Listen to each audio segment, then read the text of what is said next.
great power comes great responsibility.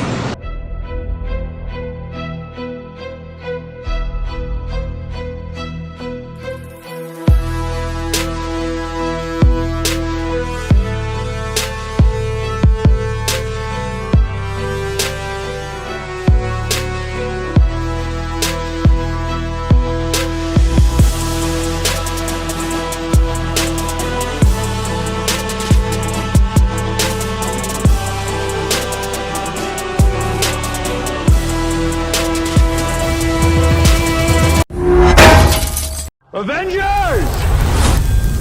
Assemble. What the fuck is up, internets? My name is Mr. Royal, aka Mr. Miles Morales. To my left, I have comedian Steven Thompson here. How's it going, Steve? Oh, I can't complain. Good brother, how you doing? Hey, good brother is right. And talking about good brother, Spider-Man had a few brothers in this film, did? Yes, sir. All right, guys, let's jump right into it. Full spoiler warning, we're discussing everything. Theories, clues, hints, Easter eggs, Halloween pumpkins, hobgoblin pumpkins. Steve, take us away.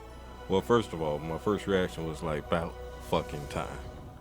Like, this shit is long overdue. We should have had this way before we had the damn cartoon version of it. But the cartoon version just let them know, like, hey, you can fucking do this shit if you do it right.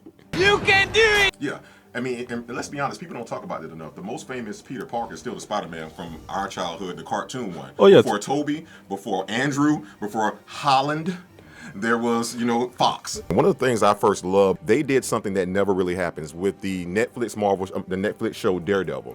This is the first time I've seen where a major company allowed someone to not be recast as the guy who plays Murdoch. You know what I'm talking about. And Charlie Cox. Charlie Cox, thank you so much. And the guy who plays Fisk. Yeah, I forgot. Dave. I forgot what Dave? his name was. I don't know Fisk. Yes, you do. I'm not Vincent, Romeo. the guy I told you we fucking love. Dude, the fucking dude! Now, Vincent D'Onofrio is also in this. So when you talk about them having Murdoch, Vincent as Fisk, and they're not being recast, that it makes you, they just made Netflix so much money for people to go back and watch Daredevil. Yeah, because you got to realize, man, this is Spider-Man, first of all. Yeah. Spider-Man is in New York City. Correct. Daredevil is in New York City. Correct. Kingpin is in New York City. Correct. You can't have, these characters cannot be a part of the same universe and not cross paths. One of the first things, as we mentioned, we saw Daredevil. We get him in there. Before you know it, he does that sweet ass catching the brick shit. I knew it. How did you just do that? So his hands faster than your spider sense? When Matt Murdock hit the scene, I was just like, damn, okay, somebody been reading their comic books. Hard. Somebody been reading their comic books and they've been watching damn Saturday morning cartoons. Hard. And somebody also saw that fucked up version of Daredevil that Ben Affleck did. I don't speak on that. Voldemort. Like, so when he came in, and I was like, oh shit, because the only lawyer that I could see for Peter Parker Would have been him. It's no one else. And not only that, what was the crowd reaction like when they saw him? somebody in the back was like, holy fucking shit. Happy Hogan got broke up with. Yeah. Marissa Tomei. And Marissa, if you're watching this still, after you get off the phone with George Costanza, call me, baby. I love you. I felt bad for Happy, man, because he was chasing that ass for like 3 movies, man. He finally got it. And now there's no way home. Yeah, she's gone, damn Green Goblin. But she was gone before that. Now, she broke up with you before she, spoiler alert, died. But you know what? In fairness, I was sad a little bit when she died. But I was like, wait a minute. They killed Uncle Ben off in the first 20 minutes of every Spider-Man movie. This bitch been living for 3 years. You did it, Marissa. Hey, man, the Me Too movement, you gotta... May Too, not Me Too. Not to mention, this is a 2-hour and 40-minute runtime without the extra stuff, and the pacing is amazing in this film, as I mentioned. What'd you think about the pacing? I love the pacing, see, because for it to be a long movie like that, the action, the acting, and pretty much just the whole plot of the story, it kept you interested because you wanted to see every scene was like, damn, what's gonna happen next? Who acted best? Was it Peter 1, Peter 2, or Peter 3? And explain to them what I mean by Peter 1, Peter 2, Peter 3. All right, to me, Peter 2 and Peter 1 had the best acting. And who was Peter 2? Explain, which Spider-Mans are you talking about? Peter 2 is Andrew Garfield. Agreed. Peter 1 is Tom Holland because it's a Tom Holland movie. It's not. And that's, Don't tell that to Tom Holland. Tom Holland got his just due as being Spider-Man because he covered every element of being Spider-Man. The only thing is, he didn't know how to be Spider-Man. Okay. That's where Tobey Maguire and Andrew Garfield came in. Some of the critics have said that Holland was outacted by almost everyone, and I say, you know what, that's a loaded statement, because the fact that you are on set with Oscar winners, William Dafoe. Shout out to William Dafoe. I mean, goodness grief, why couldn't we get that? And that's why I blame Sam Raimi. Why couldn't we get that same acting performance back then? Would you not agree there was a difference between how he was acting in that Sam Raimi film versus this one? Well, yeah and no, but I feel like it was never bad. Like William Dafoe, like I'm gonna show he did. You remember that? I'm gonna show he did. You remember that? jumped on the was shit. bad, bro. Yeah, but I'm gonna tell you why. Like this shit, like back then, if you look back at it now, the first Spider-Man, William Dafoe, Green Goblin, yeah, he was off the chain.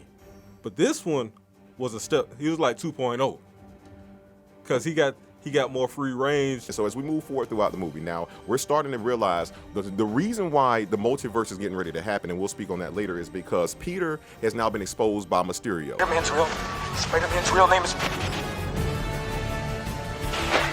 Spider-Man's name is Peter Parker. What the... Now, his whole life is upside down. He can't get, which is why he had to meet Daredevil, Matt Murdock. But now MJ and Ned can't get into MIT. Oh, really smart people can't get into a smart school because their friend's a superhero. He goes to Doctor Strange, who's, and that's what we were talking about this earlier. Why would Doctor Strange do it for him? I'm going to tell you right now why Doctor Strange did it. My homeboy's like, that makes no sense. He's so smart. He could have fucked up the whole world. Why would he do it? Bro, he was about to be Sorcerer Supreme. He got replaced because of the blip by Wong. So now he's not Sorcerer Supreme. The moment he came back from that blip, he got all his, like, you ain't have sex for 5 years. He got all his rocks off. He opened all these little fucking portals everywhere. Portal here, portal there. So after that, what happened? Tony Stark dies. There's we miss Tony. Nobody's checking for Doctor Strange. He's looking for any reason to perform any spell at any given time, including a 17-year-old coming up and say, hey, I had a bad 3 days. Could you change the world for me? They gonna remember me. Is that everyone? Like you wanted more? And you hit on it. It was that Tony Stark gone. Mm-hmm. Like, and in Peter's mind, like, this is the next person I can. Oh, he didn't already rebounded with Quentin Beck. Remember, he was like, you're the next Tony. Yeah. Then No. Then he realized Quentin Beck played his ass. Yeah. Oh, he loves getting played just by William Dafoe again. So, Doctor Strange, like you say, yeah, bored as shit. He ain't doing shit at the house. Nah, he's walking around with a fucking Thanos was right mug. A sweater looks like from Hillman College almost, and you know the robe is always gonna be, the cape's always gonna be the cape. But Wong told him, and they was real slick with that Wong shit. Remember, we saw Wong last in what? Wong was in Shang-Chi. Right, and he was with who? Abomination, and we didn't know what he was doing. Now we see Wong Wong again. yep. The movie was fucking awesome because it just tied it how they tied it in, and I like it because they played on Doctor Strange like he was gonna be there throughout the whole. Oh no, that's marketing. He was there for what, like maybe 18% of the film? Mm-hmm. And just like with the Spider-Man, with Tobey and Andrew. Right.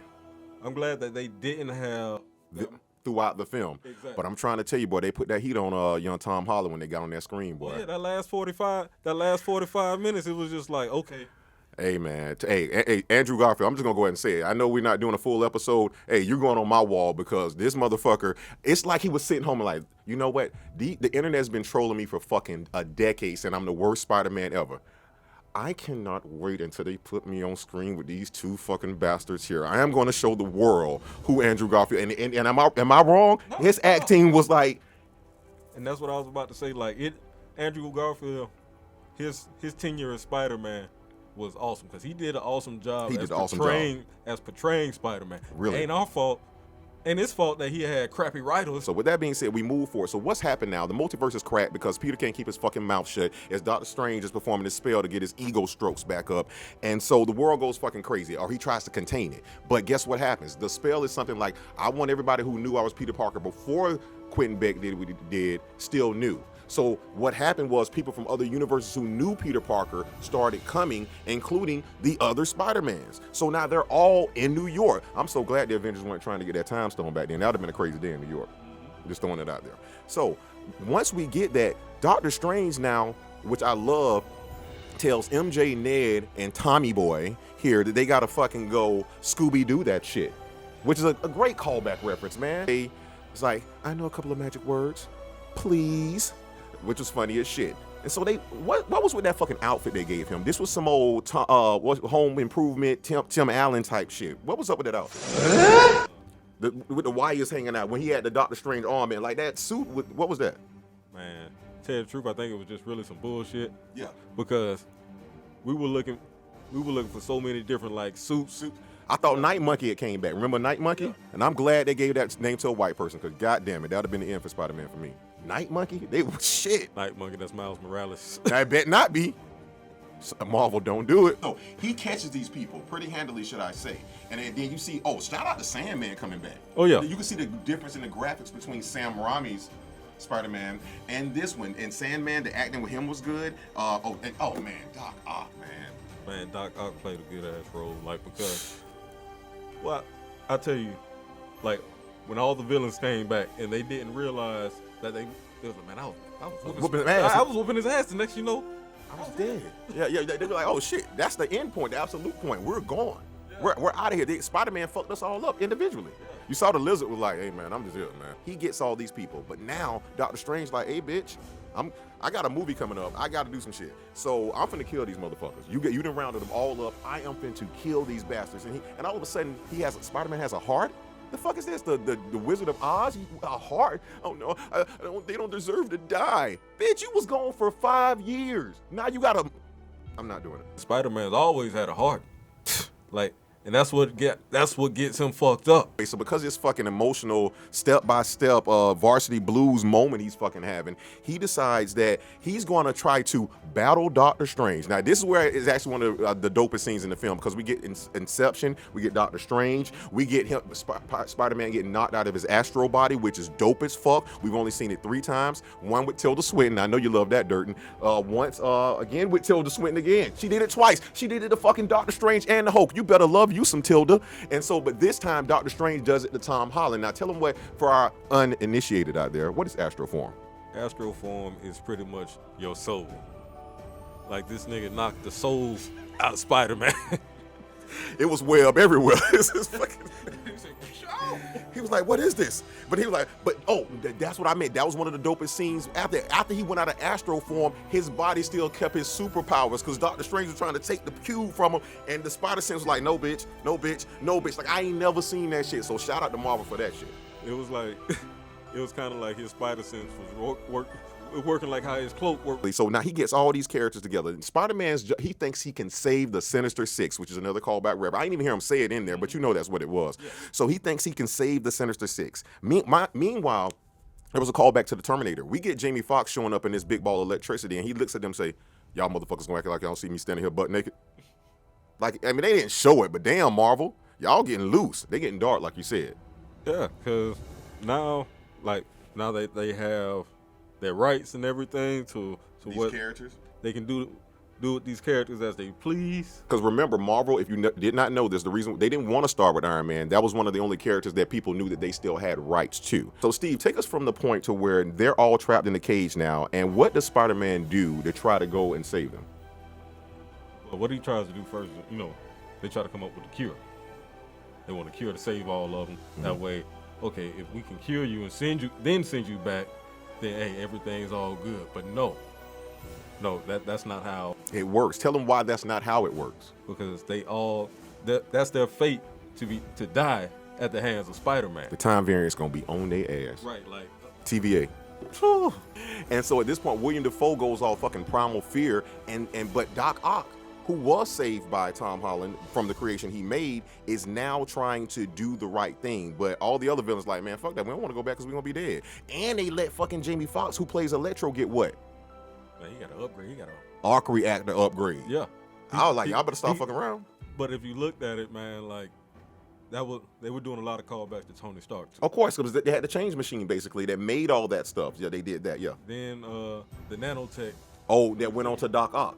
But you know what I loved about that shit? He was like, you've outdone yourself, Peter. Nanotech. And I wish you'd have been like, yeah, but you don't know about Bluetooth, bitch. Like he took all the shit, like he still had it called back to the Thanos. Yeah. Like, boom. I'm not going to do it. The Iron gauntlet. I'm not going to do it. We know what happened last time with that statement. All right, chill. I'm going to chill out. We can't talk about the stones. We can't. All right, yeah, I get a little. Oh, it's the Iron Gauntlet. It's the Iron Gauntlet. Stella. He has no idea what it is. Stella. Yeah. Whew. So with that being said, so it does not work. So now Spider-Man, Aunt May dies basically, because I'm gonna tell you what got weird. It was that Spider-Man or Robert Pattinson in Batman: I Am Vengeance. That was, remember he jumped up on William Dafoe and was like, bam, bam. I ain't never seen Spider-Man pulling no blood out of nobody like that, man. Hey man, that's that rage, and that's what I liked about William Dafoe and the Green Goblin and why they brought him back, because only a few villains have gotten Spider-Man to that point, and those are the ones who can get inside his head and the ones who get real close to him, and that's what really fucks him up, because it's hard. But there was one adversary they never brought up, and I wish they would have, who would have fucked him up. He had a problem with one more person more than anybody. Kraven the motherfucking Hunter. is coming. I hope so. As a man, he gonna need to be a man for that one. They need to be a man for that one. It's coming. So that person's dead. Spider-Man now is in this rage. He wants to get blood on his hands, but now he needs help. So MJ and Ned, who now has the sling ring, now he was like, I want to find Peter. And he opens it up. I'm surprised Peter Griffin ain't popped the fuck out. But he opens it up, and as soon as it opens up, I can't even see who it is because the crowd goes fucking wild. They knew just by the suit that was Andrew Garfield. Oh yeah. The Amazing Spider-Man, the way he's built, it was built more like in the comic book. Correct. So when he just like you said about the silhouette, when he came and he jumped through the portal, I was like, oh damn. Then when he pulled the mask off, and everybody went fucking crazy. And let's not forget, 2-3 minutes later, the youth pastor comes through. Toby the youth pastor, because Andrew Garfield says to him, hey man, when we get ready to go fight, you're gonna put your suit on, you're gonna go out there like a youth pastor. No, a really good looking youth pastor. So anyway, all of them come, and this, I'm gonna fast forward through all the emotional heart shit here. Eventually, as you know, they have to go fight these guys now, but this is the beautiful part about it. They go fight them, and at first, they're, like he said, they're used to fighting by themselves. And so I'm like, okay, that's pretty sweet. Ooh. And then I'm like, boy, in my mind, I was like, boy, if they start fucking with each other together, it's gonna get crazy. And then they sat down and they said it. They were like, hey, Peter 1, Peter 2, Peter 3, let's all work together. Let's use our spider sense to work together, which was beautiful, because if you did not, you know this, Venom is a symbiote across all hives, across all fucking worlds. Yeah. So that they're a smaller version of that. So you got these motherfuckers jump, they come down, all three spiders combine and do their fucking thing. And if you notice how they land in the order they played Spider-Man. Right. Toby landed, his Spider-Man landed first, Andrew Garfield's landed second, then you had the main attraction, Tom Holland, land third. Yes. Now the fight goes on. I'm not gonna tell you everything in the fight. You'll see the fucking movie, but here comes the Oscar fucking moment. If you remember from the Andrew Garfield Spider-Man, he, at the end, the arc of the character was that he tried to save Gwen Stacy, but he caught her at the last minute, but because of gravity, her head hit the ground, she died, blah, blah, blah. He went dark after that. He went real dark, and we don't really follow that timeline because Sony and Marvel were in disputes. There's an exact mirror scene to that, to where MJ is falling off this crane down 100 feet, 200, 300 feet, and then Tom goes after her, but he gets hit by the glider. And I'm like, I know they not finna do this shit. I know they not finna do it. Andrew Garfield does the gravity dive. That motherfucker goes all the way down and saves her. But if you notice, when he saves her, she was scared at first, but she looked at him like, are you all right? He was like, yeah, I'm all right. That beat right there, bro, that's an Oscar fucking moment for a superhero movie. Yeah. And just another insight on it, like, a lot of people don't know, like, Gwen was before MJ. Exactly. Mm-hmm. So it was the perfect mesh. Yet again. I'm saving MJ, mm-hmm. but you know, this is my redemption for not saving Gwen. And you know, in his world, he'll eventually meet an MJ. Right. So fast forward, after all of this, like I say, you see the spiders, and eventually what happens is, of course, you get Tobey Maguire stopping Tom Holland from going over the edge. They're able to cure all these people and then send them back to their world. And so it really, but in order to do this, one last thing is happening. One major last thing as we wrap this up. Doctor Strange, meanwhile, who's come back from a portal that Ned opened, he now is trying to fix the spell, but Peter then comes up to him and unselfishly says, do a new spell, make everyone who forget that Peter Parker is Spider-Man. No matter who it is, including Ned, MJ, Doctor Strange, Tony Stark. He don't care because he's dead. Like, nobody will know. They know Spider-Man, but nobody will know it's you. So he loses his relationship, his friendships, everything, just to save the fucking world. Real hero moment. See, that was his ultimate sacrifice. It was very much so ultimate sacrifice there. Steve, any final reactions? Well, like, my overall reaction, I'll tell you this. Go see the movie. Go see the movie. Like, if you've never, well, What does it rank through the Marvel films? All 20, at this point, 23, 24 million of them. Where does it rank? besides Black Panther, it's number 2. Wakanda forever! I give it the number 2 slot because Endgame was exciting, but it built off the energy of Infinity War. Exactly. And the other 20 movies before that. Exactly. Spider-Man, this was the fucking closer. And it was a Sony Marvel collaboration, and you tied in over almost 2 decades of films, all these, and you made it make sense. Not like that X-Men crap that Fox kept fucking up. Y'all made this make sense. It was well put together. Hey, man, I'll tell you this. Steve, I had a great fucking time today. I want to thank you for coming in, man. Hey, that was fucking awesome. Appreciate you. What the fuck happened? I blacked out. We're going to get canceled.